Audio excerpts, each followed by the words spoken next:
Good morning, YouTube. I'm back, and I have three things to mention today. Last night, my buddy Simon and my son James and I went to see Jurassic World: Fallen Kingdom, and much like Avengers, it took me a little while to process it. But in this case, I ended up liking the movie a lot more after thinking about it than I did the Avengers movie, which is still kind of weirding me out how it all went. But anyways. So in Jurassic World Fallen Kingdom, it's been about 3 years since the Jurassic World incident where people got eaten and animals went running amok. And Claire Deering and Owen Grady are not together anymore. He's building a tank a log cabin in the woods somewhere in California, and she is running this Save the Dinosaurs Foundation because Isla Nublar, which is where all the dinosaurs are, where Jurassic World was and the original Jurassic Park was, its volcano there has reactivated, and it's only a matter of time before the thing erupts and all the dinosaurs are wiped out. So there's this big debate about do the dinosaurs have rights even though they were brought back out of extinction by man? Should they be saved? Should they not? And it's something that's gone to the Supreme Court, and Ian Malcolm is testifying against it, and it's a big mess. In the end, the government decides not to help the dinosaurs. So Claire is approached by an old fellow named Benjamin Lockwood, I believe his name was, who was originally a partner with John Hammond, who was the original creator of Jurassic Park. They used to be partners until Benjamin Lockwood got into the issue of human cloning, which John Hammond was against, and they parted ways after that. So he's a rich old guy, and he's got a young fellow named Eli Mills kind of working for him and running his businesses and his interests because his health is failing, and he just can't do it anymore. So Claire is approached by him because he wants to save the dinosaurs from the island. He wants to bring them back, and it is presented to her as they have this sanctuary with no fences, no control measures, just a contained ecosystem where the dinosaurs can just live and be safe, and there's no park visitors, there's no anything. It's just the dinosaurs living on their own in a sanctuary, as it should be. Little does Lockwood know that Eli is actually planning a whole separate sort of thing behind his back, where he is planning on bringing these dinosaurs back to create new ones with help from the original Jurassic Park head geneticist Henry Wu, and they plan on creating new ones and selling them to various parties around the world for reasons of weaponizing them, using them for medical applications, all sorts of stuff. So he's being greedy and wants to sell them for millions of dollars, and continue to risk the human race being eaten by dinosaurs, basically. So the one animal. There's a team of mercenaries already on the island that Lockwood and Eli have placed there, but the one dinosaur they can't quite corral is Blue, the Velociraptor, and so they want Claire to bring Owen Grady back to the island because obviously his relationship with Blue is special, and they believe he'll be able to bring Blue into the fold. And so they go back to the island, and they do just that. But as they're on the island, that's when everything is made clear to them that this is actually a team of mercenaries who don't care about the dinosaurs. They just want to bring them back and get paid by Eli. And then from there, it's just this adventure, first to get off the island, and then to get back to California and interrupt this auction that Eli is hosting to sell all the dinosaurs off to these various parties from around the world. And it's also revealed at this auction a new dinosaur that Henry Wu has created called the Indoraptor, which is basically part Indominus Rex, which was the one that was created for Jurassic World, and part Velociraptor, which comes with the conditioning that Owen Grady had conditioned into Blue and Delta and the other two. So then it's just this kind of raucous adventure as they're running for their lives and trying to contain these dinosaurs in Northern California to make sure the human race again isn't put in peril. Yeah, so whether they do it or not, you'll have to go watch. But it was awesome. It was. I think I expected it to take place more of it on the island. I thought from the previews, I thought it was more on the island, the action. But the part where they're on the island getting the dinosaurs off is actually very short at the start, and then the bulk of the rest of the movie all takes place in California at the Lockwood estate and stuff. So that kind of surprised me, which was fine. It was awesome. And the other thing that people might complain about is that it had a lot of similarities to the second movie, The Lost World. And I know it doesn't bother me any. I thought the movie was fantastic and had enough differences and enough whatever, to be its own movie, and it was awesome. But I know just from people's reaction to, The Force Awakens was just like the original Star Wars. Wah. I get sick of hearing people's bullshit like that. Go write your own movie and make your own movie, and we'll see how good it is, right? Like, people always have to have something to complain about all these movies that are being made these days, and I just don't go for any of that. So, but yeah, for those of you who complain about that sort of thing, I could see that issue coming up. But otherwise, it was a fantastic movie, and I can't wait to watch it again. I think I might have missed some stuff, and I do want to add it to my Jurassic Park collection, and maybe have a Jurassic Park marathon and watch them all. So that was the first thing, Jurassic World. The other thing, keeping in vein with the dinosaurs, is I picked up this book a short while ago and just finished reading it. It's a series called Edge of Extinction. It's only 2 books. The second one just came out in paperback recently, and I just picked it up. I haven't read it yet, but it takes place at some point in the future. Like 150 years in the future, and basically the premise is that in present day right now, humanity, it's much like Jurassic Park in a way, or Jurassic World. Humanity brought back the dinosaurs from extinction, but what they didn't count on coming back with the dinosaurs was all of the other stuff, like the bacteria, and all the other stuff that comes along with bringing these life forms back to life that you don't know anything about. And these bacterias and stuff, it created this dino plague, I guess, that just wiped out the majority of the human population across the world.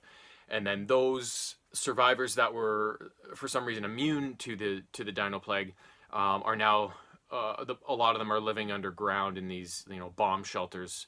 And it takes place in the U.S., and we're introduced to the story's main character, a young girl named Sky Mundy, who lives in the northern compound in the U.S., where there's this guy named Noah who presides over everything, makes all the rules, all for the continuation of the human race and to keep them safe. But 5 years ago, her father, who was a scientist at the North Compound, he disappeared, and not long afterwards, he was branded a traitor, and was basically discredited. And ever since then, Sky herself, who had become orphaned because of this, because her mother apparently died in childbirth, giving birth to Sky.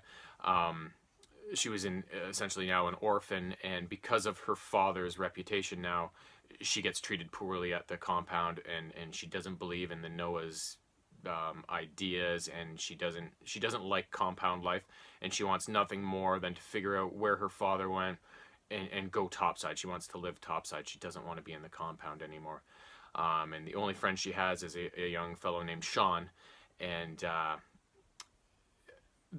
her father left her a compass when he left, and one day they discover a secret message within it about Sky having to take this plug, which is basically, it's like a USB thing, it's got information on it, to Lake Michigan, because it's got vital information on it to the continuation of the human race, and it obviously goes against the Noah's ideals, right? So she creates a plan to escape the compound and head topside and take her chances with the dinosaurs and head to Lake Michigan and complete this task that her father set for her, and hopefully find him in the process. Sean tags along without her knowing, and they have no choice but for the two of them to go ahead, and right off the bat they're getting chased by a T-Rex. They get saved by this young guy named Todd, who lives in a community called the Oaks, and they live high up in the treetops, out of the biting range of dinosaurs. and and so then she is flabbergasted by this discovery that there's actually humans living topside. She thought everything was underground. That's what the Noah had always told them. And so she's blown away by it. She wants nothing more than to, after her mission, live in such a community, whereas Sean is rocked to his foundations because he's believed everything the Noah has told them, and just can't believe it, and doesn't want to believe it. But after, they're getting chased by dinosaurs, they're also getting chased by the North Compound's Marines, who take Todd's entire village hostage. So eventually Sean starts to see reason that, okay, maybe the Noah's not such a great guy. Maybe there's more going on, behind all of this, than we think. And so then it's just, it's kind of them continuing north with Todd, to try and make their way to Lake Michigan, and they run into this old trader named Ivan, who possibly has some revelations to present to Sky, but that's all I'm going to say on that, because I don't want to spoil it for anybody. But yeah, it's a great book. Most of the things I read anymore are young readers from the 9 to 12 section at Indigo. I just find those stories the most creative, imaginative, adventuresome, whatever. Other than the Star Wars Expanded Universe, of course, that's my number one. But yeah, I kind of like these kinds of stories. So that was a really good story. The other thing I finished lately, the third thing, was another book called The Unbeatable Squirrel Girl, Squirrel Meets World. So it's a Marvel book, and focusing obviously on one of the lesser known Marvel superheroes. So basically, it focuses on 14-year-old Doreen Green, who with her family has just moved from California to New Jersey. And Doreen's a little bit different because she was born with a squirrel tail. And along with the tail came all of the powers of a squirrel. An insanely powerful bite, strength, many times her size, and of course the ability to jump much further than a normal human would. So she moves to New Jersey. She's worried about making friends, and her first day of school goes horribly awry on that front. And the only friend she ends up coming out with it right off the hop is a squirrel named Tippy Toe, who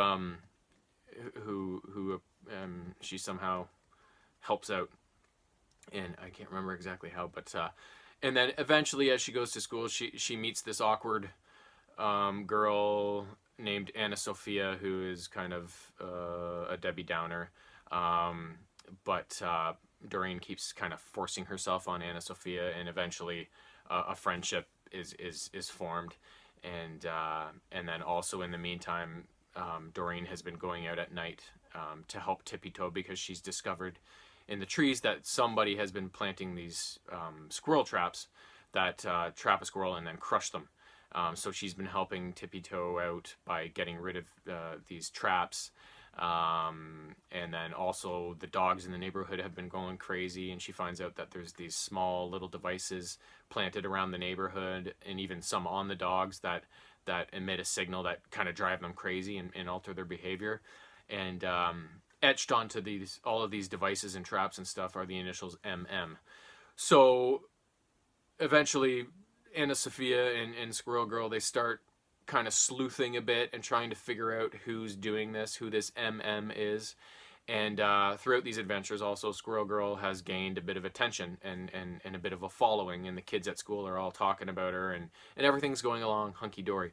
But eventually this MM wants to set up a final confrontation with Squirrel Girl. He's made her his nemesis, and he wants to televise it in order to attract the attention of Hydra, who he wants to recruit him as a supervillain, as a young supervillain. So in the end, it all leads to this final confrontation where MM confronts Squirrel Girl, and we see if she's up to the challenge of defeating him and all of his mechanical machinations. I'm not sure how to say that word. Yeah, and then so it's all one big final battle, and it's written really funny. There's a ton of humor, and a lot of like footnotes at the bottom of the page where Squirrel Girl throws in all these weird thoughts, and there's also a lot of like text streams, and she gets her hands on some of the Avengers and other superheroes' phone numbers, and she ends up texting them, and it's really funny to hear the chatter between her and some of them. And the funniest one is she contacts Rocket from the Guardians of the Galaxy, and they bond over the fact that they both have tails and lots of other hilarious stuff. So it's a really differently written book, and it's really cool. Very fast paced too, and there's actually a second one. I just learned a second one is coming out on paperback in early 2019, so I'm going to get that one as well because I really enjoyed this. And it's nice also to read about a superhero that I really had I'd always heard her name, but I didn't really know what she was about and stuff. So that was also really neat. So yeah, so that's the 3 things for today, and I'm sure I'll be watching, reading, doing whatever else soon enough, and I should be back in the near future. Have a good day.